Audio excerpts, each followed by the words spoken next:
कुछ दिन पहले मैंने आप लोगों के साथ एक वीडियो शेयर की थी। आप लोगों को बताया था कि किस तरीके से इंडिया एक प्लान बना रहा है ताकि नेपाल अपने सारे हिस्से इंडिया के साथ मिला ले और नेपाल के बाकी मुल्क के ऊपर भी इंडिया कब्जा कर ले। इंडिया ने एक बात कही थी कि हम नेपाल के साथ ट्रेड बंद करना चाहते हैं और नेपाल चाहता है कि हम अपने ममालिक के बाकी हिस्सों को इंडिया के साथ मिला ले। ये इंडियन मीडिया का कहना था। अब इन दिनों में आप लोगों को पता है कि इंडिया के अंदर हालात काफ़ी कशीदा है, चाहे वो चाइना के बॉर्डर पे हो, चाहे वो बांग्लादेश के बॉर्डर पे हो, चाहे वो पाकिस्तान के बॉर्डर पे हो। लेकिन इसके बावजूद इंडियन मीडिया एक रिपोर्ट शाया कर रहा है कि नेपाल के लोग चाहते हैं कि भाई नेपाल के हिस्सों को, नेपाल के पूरे मुल्क को इंडिया के साथ शामिल कर लिया जाए, क्योंकि नेपाल में हालात कशीदा है और कंट्रोल से बाहर है, जिसके बाद नेपाल को हम इंडिया में शामिल करने जा रहे हैं। देखते हैं कि क्या ये रिपोर्ट सच है, क्या ऐसा हो सकता है।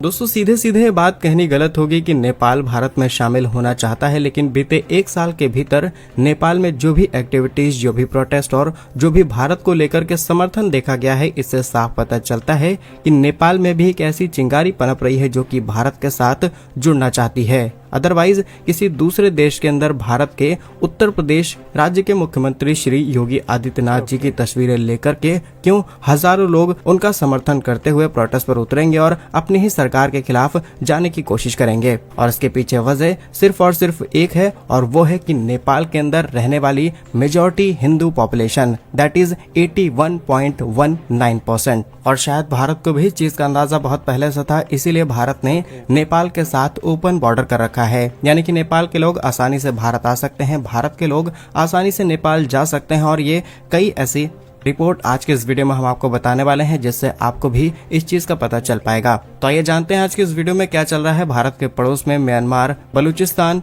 श्रीलंका के बाद अब बारी है नेपाल की। यदि आपको हमारा काम पसंद आए तो वीडियो को लाइक और चैनल को सब्सक्राइब जरूर कीजिएगा। तो सबसे पहले नेपाल की पॉपुलेशन वाइज बात की जाए तो 2021 के सेंसस के मुताबिक नेपाल के अंदर जो हिंदू पॉपुलेशन है दैट इज 81.19%, बुद्धिज्म 8.21%, इस्लाम 4.39% और उसके बाद ethnic religion 3.17, Christianity 1.76, Sikhism 0.01% and Jainism is 0.01%। यानी कि नेपाल के अंदर एक मेजॉरिटी या फिर कहें हायर मेजॉरिटी हिंदू पॉपुलेशन की है। और ये बात अच्छे से जानते हैं कि आज के समय भारत ही एक ऐसा देश है जहां पर हिंदूज आर सबसे ज्यादा सेफ हैं, क्योंकि पार्टीशन के बाद जो हिंदू पाकिस्तान गए उनके साथ क्या हुआ हमने देखा, हायर कन्वर्जन रेट, और जिन्होंने बातों को नहीं माना उन्हें और उनके परिवारों के साथ किस तरीके का व्यवहार किया हमने सबने देखा। रिसेंटली बांग्लादेश के अंदर जो घटनाएं हुई हैं वो हम सबने देखी। शेख हसीना की सरकार गिर गई, वो भाग करके भारत आ गई और जो शेख हसीना खुल करके अभी तक हिंदूज का सपोर्ट करती आ रही थी, हिंदूज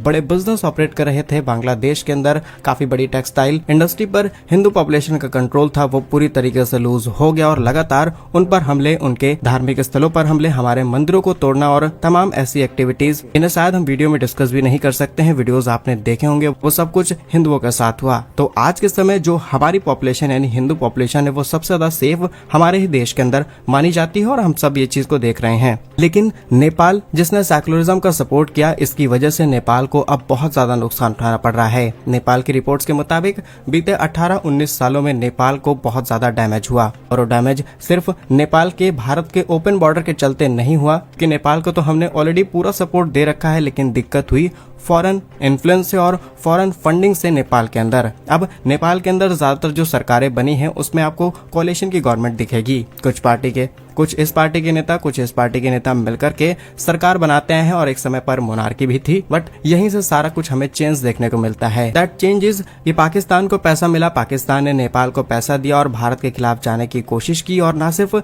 भारत के खिलाफ गए बल्कि जो इनके खतरनाक आतंकी थे वो नेपाल के अंदर आते थे भारत के अंदर, क्योंकि ओपन बॉर्डर था तो वहां से आना भारत के अंदर आसान हो गया। और सेकंड चीज की उन्होंने यहाँ पर कन्वर्जन के काम को भी किया है, फोर्सफुली नेपाल के अंदर कन्वर्जन किए गए और तमाम ऐसी चीजें हमें देखने को मिली जिससे नेपाल को परेशानी उठानी पड़ी। पाकिस्तान का खेल खत्म हुआ तो कुछ समय बाद यहाँ पर चाइना ने अपना कंट्रोल स्थापित कर लिया, चाइना की तरफ से मोटी फंडिंग की गई नेपाल को, और चाइना ने भी अपने इन्फ्लुएंस के चलते यहाँ के तमाम नेताओं को अपने में शामिल करना शुरू किया और फिर भारत के खिलाफ यहाँ पर एक नया प्रोपेगेंडा शुरू होता है। और ये चीजें इतनी ज्यादा नेपाल के अंदर घुस चुकी थी कि नेपाल में चाइना से बहुत ही सुंदर लड़कियों को यहाँ पर लाया जाता था, इनके नेताओं को फंसाया जाता था। स्पेशली जब कोalition की गवर्नमेंट थी तब उनको अपनी तरफ खींच करके सरकार को तोड़ा गया। तो ये उलटफेर चलती रही, नेपाल के अंदर सरकार टूटती बनती रहती है और इसी के चलते नेपाल के लोग परेशान हो चुके हैं, क्योंकि अनस्टेबिलिटी की वजह से ना ही देश की इकोनॉमिक ग्रोथ हो पा रही है और ना ही लोगों की personal growth. Per capita income से लेकर के हर एक चीज में नेपाल को दिक्कतों का सामना करना पड़ा है। इसीलिए एक मेजॉरिटी पॉपुलेशन जो कि ऑलरेडी हिंदूज हैं, दे आर ट्राइंग कि हम भी क्यों ना भारत की तरह हो जाएं और एक सिंगल आइडियोलॉजी के साथ जिएं जो कि हमारी ओवरऑल इकोनॉमिक डेवलपमेंट में हेल्प कर पाए। अब एक और कमाल की बात आपको बताते हैं कि जो चाइना वेस्टर्न वर्ल्ड को सपोर्ट नहीं करता, वो उस मामले पर वेस्टर्न वर्ल्ड का सपोर्ट करना शुरू कर देता है जब नेपाल के अंदर पश्चिमी देशों का कल्चर बढ़ने लगा। पश्चिमी देशों के कल्चर बढ़ने की वजह से वेस्टर्न वर्ल्डों ने भी यहाँ पर काफी ज्यादा अपना पैसा लगा करके अनस्टेबिलिटी क्रिएट कर रखी, भारत को परेशान करने के लिए और पैरेलली चाइना को भी परेशान करने के लिए।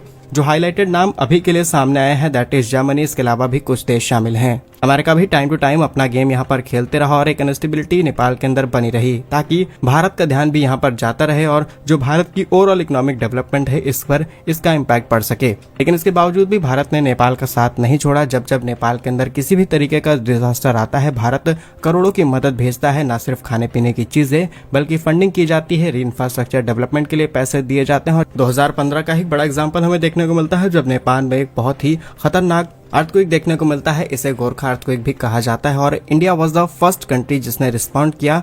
ऑपरेशन मैत्री शुरू किया गया और Indian air force, NDRF, helicopters, medical team सब कुछ लेकर के हम पहुंच जाते हैं और इनकी हेल्प की जाती है। करीब 50,000 हाउसेज बर्बाद हो गए थे और हमने उन लोगों की हेल्प की थी। तो नेपाली अच्छे से जानता है कि भारत ही वो हमारा पड़ोसी देश है जो समय समय पर हमारे काम आया है।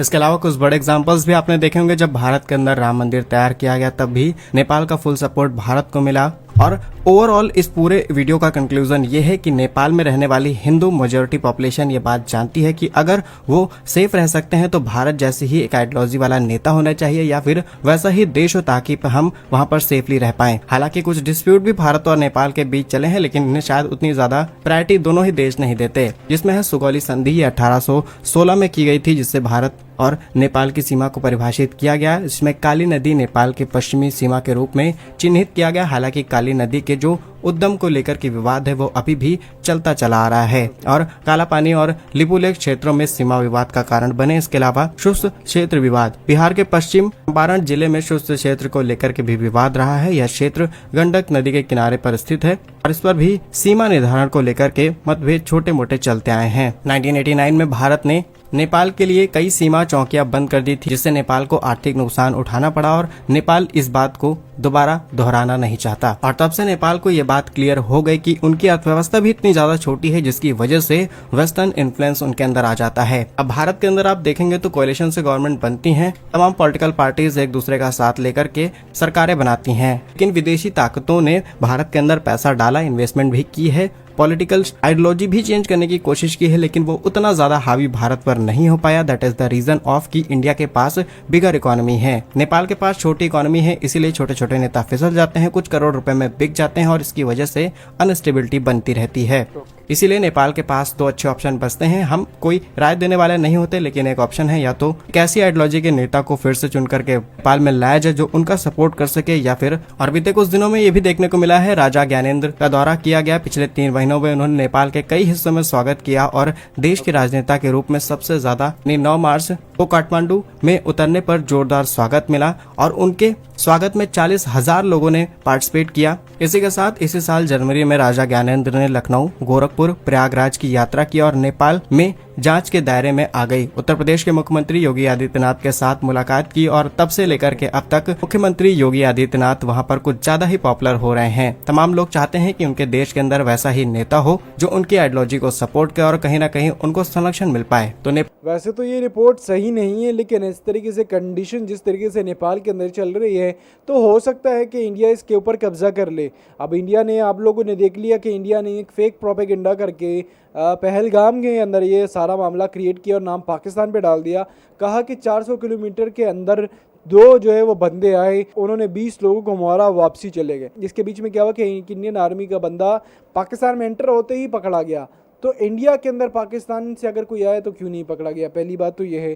दूसरी बात हम यहाँ पे ये करें कि भाई नेपाल और इंडिया के बीच में ताल्लुकात अगर ख़राब है, चीज़ें ख़राब है, तो क्या इंडिया हर वक्त यही सोचेगा कि हम नेपाल के ऊपर कब्जा कर लें? नेपाल तो अपने किंग को वापसी ला के अपने पुराने हिस्सों को लेने के लिए बात कर रहा है, तो इंडिया कैसे ये बात कर सकता है कि हम नेपाल के हिस्सों पे कब्जा कर ले या नेपाल जो है वो बैक आ जाए, नेपाल के चीज़ों के ऊपर कब्जा कर ले? इससे तो हमें कहीं देखने को मिल रहा है, पता चल रहा है कि भाई नेपाल को इंडिया के साथ दोस्ती बढ़ानी चाहिए, लेकिन इस बेस पे भी नहीं बढ़ानी चाहिए कि नेपाल जो है वो इंडिया जो है वो नेपाल की ही जगहों पे कब्जा कर ले।